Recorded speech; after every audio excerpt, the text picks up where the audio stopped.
Hola oyentes de Radio Sefarad, volvemos a encontrarnos en esta sección de la historia de las diásporas. Milim, que dirige y nos enseña desde Argentina vía teléfono, Alicia Benmergui. Hola, ¿qué tal, Alicia?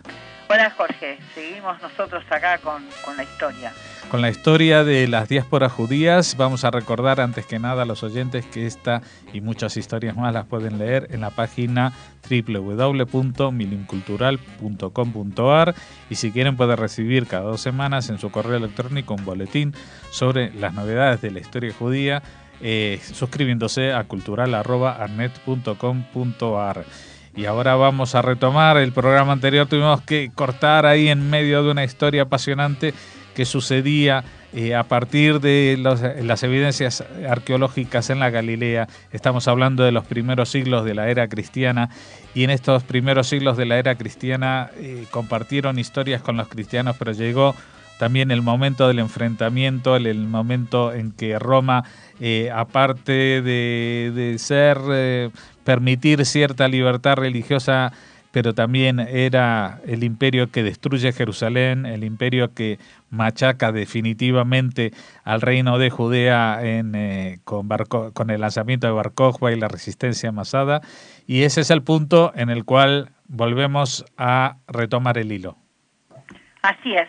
En ese tiempo hay numerosos conflictos, no solamente dentro del judaísmo, sino que hay numerosos conflictos dentro del mismo cristianismo, de quién se va a imponer, quién va a tener la verdad última. Siempre hay que pensar, cuando se hablan de herejías, quién es el que va a decidir y quién va a tener el poder de declarar que los herejes son los otros. Y también lo que hay que pensar, que más o menos para el siglo para el siglo VII nace otra nueva religión ahí en el desierto, que es el Islam, y todo en medio de un mundo en ebullición, donde hay toda una serie de cambios y de guerras y luchas y de creencias que todo el tiempo están haciendo presión, y donde los judíos se están organizando porque ese es un mundo nuevo donde que circulan, donde tienen la hostilidad creciente del cristianismo, que ha declarado que esa no es a los judíos culpables del asesinato de Cristo, y entonces en esta culpabilización hay toda una cuestión de persecución. Y por otra parte también los judíos lo que están haciendo es proselitismo. Hay muchos historiadores que no quieren ni oír hablar de que esto es lo que están haciendo los judíos, pero en esa época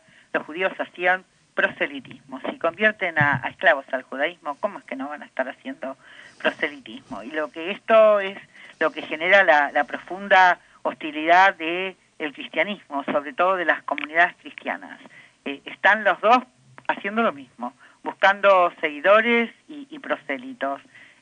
Y bueno, los cristianos tienen la posibilidad de ganar porque Pablo ha hecho una religión más flexible. El hecho de no tener, de quitar el tema de la circuncisión, y también el tema de la observancia del ritual de la separación de la comida, que es el kashrut, es una cosa que facilita mucho más a los que quieren ser nuevos cristianos que a los que quisieran formar parte del judaísmo. No obstante, es evidente que los judíos de alguna manera han tenido éxito, porque lograron convertir a sectores que se integraron al judaísmo. De hecho, si así no hubiera sido, yo estoy segura que no habría judíos en esta época.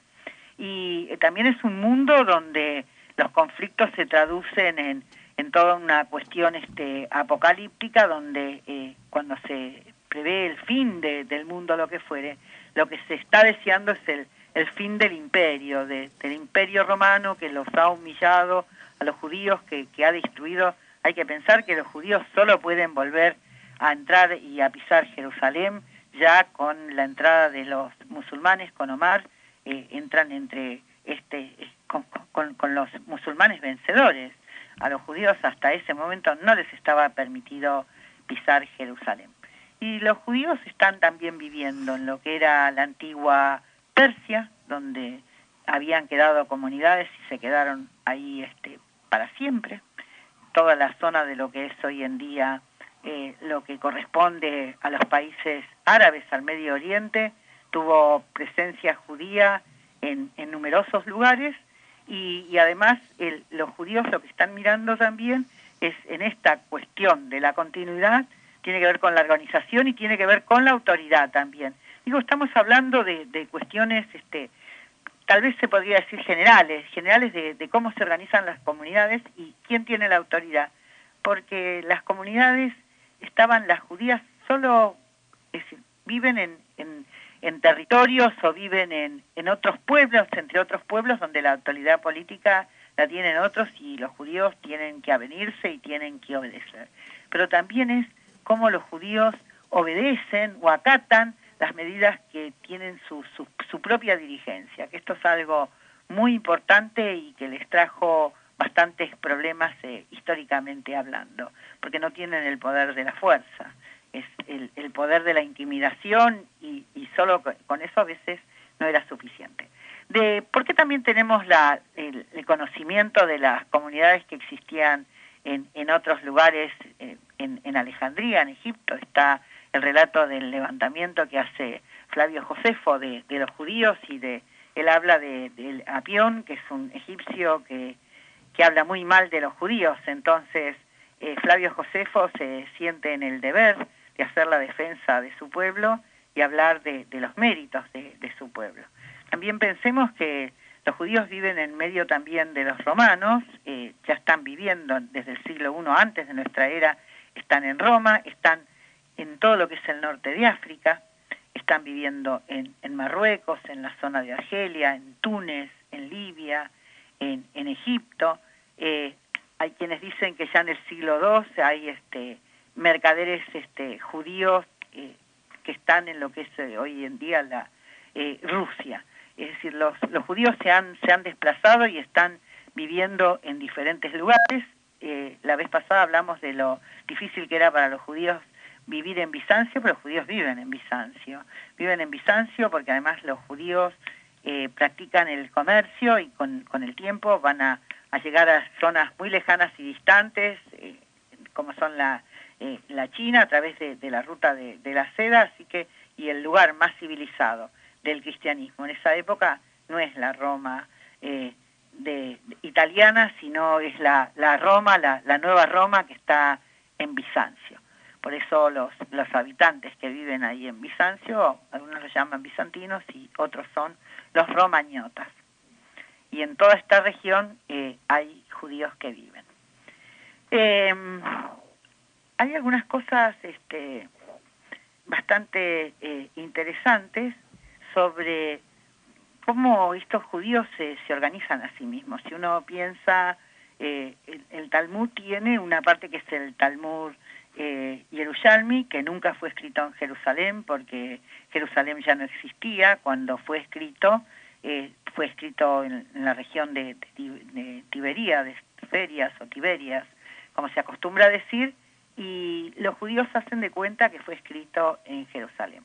Pero el otro es el que se escribe en lo que hoy en día es Irán, en las comunidades, la región lo que correspondería a Babilonia, y entonces tiene algunas cuestiones o algunos temas diferentes con respecto a los que se escriben en lo que se supone que es Jerusalén. Es el Talmud Babli.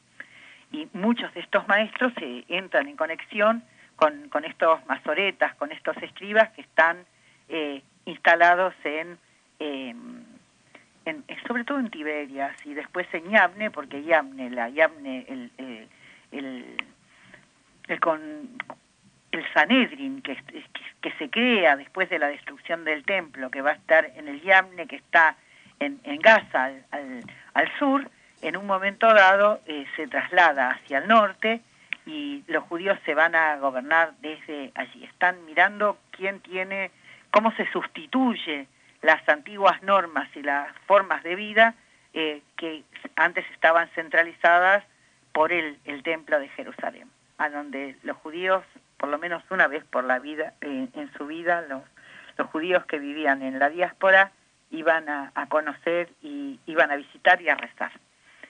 Y en toda esta historia tenemos distintos grupos, porque en un momento dado nosotros vemos que hay una dinastía que gobierna, que escribe desde Tiberíades, pero también después se va a constituir otra, la de los Gionim, que van a estar en la antigua Babilonia, que es en Bagdad. Bagdad se construye en el siglo VIII posteriormente, es decir, hay distintas autoridades, lo tenemos, hay distintos escribas y hay gente que está mirando cuál es la mejor forma de organizar esta vida, donde los judíos lo que hay es como una preservación de la identidad. Eso es algo que hay que tener presente todo el tiempo cuando se lee el Talmud, porque los judíos escribieron de un modo como si Jerusalén nunca hubiera sido destruido, como si siguiera existiendo, como si los judíos hubieran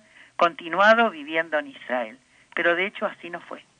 Y lo que los judíos están mirando es cómo preservan la existencia judía que tienen claro que está muy amenazada por la existencia de estas nuevas religiones, para las cuales la eliminación o el avasallamiento o la desaparición del judaísmo de alguna manera daría la razón o la razón o la cuestión de la legitimidad del mesianismo de Jesús. En tanto los judíos existieran y continuaran rechazando la posibilidad de que Jesús fuera el Hijo de Dios y fuera el Mesías esperado, hay como todo un cuestionamiento fundamental desde el pueblo que escribe y que hace la profecía mesiánica. Este es un problema y un debate muy profundo que existe en esa época, y tiene que ver cómo, no sé quién dice que los judíos no están pensando si los otros se van a convertir o no. Yo creo que hubo gente que lo debe haber pensado y debe haber temido esto, y cómo se hace para resistir el borrarse y además de esta persecución que comienza y que va a ser muy constante, persistente y muy terrible. Cuando en Bizancio se les rebaja de categoría, se les quita la ciudadanía, porque en un principio los judíos podían ser ciudadanos romanos. En Bizancio se los rebaja de esto y se los convierte en ciudadanos de segunda. Todos los que les va a pasar, según quien gobierne en la misma ciudad de Roma, cómo van a poder conservar sus derechos. En los textos históricos se habla de privilegios, el derecho a no trabajar en Shabbat porque es el día de su celebración, el derecho a respetar sus propias instituciones y sus propias festividades. Todo esto fue un problema para los judíos que vivían en el mundo antiguo y después en la Edad Media, y fue un problema, y no estoy tan segura que en todos los casos esté tan bien resuelto. Cuando digo esto, estoy pensando en la Edad Media, cómo se prohíbe que haya sinagogas que sean construidas más altas que las iglesias, o se estipula que donde existen las sinagogas, los judíos nunca los sonidos que de sus rezos deben invadir la calle, o deben ser percibidos desde las calles o del exterior. Estoy hablando de una situación que va a ir increyendo con el paso del tiempo, y que va a hacer una gran eclosión en el siglo XIV, más o menos para mediados del siglo XIV, 1300, cuando empiezan grandes persecuciones contra los judíos. Esto ya es en Europa totalmente, y además de persecuciones, quemas,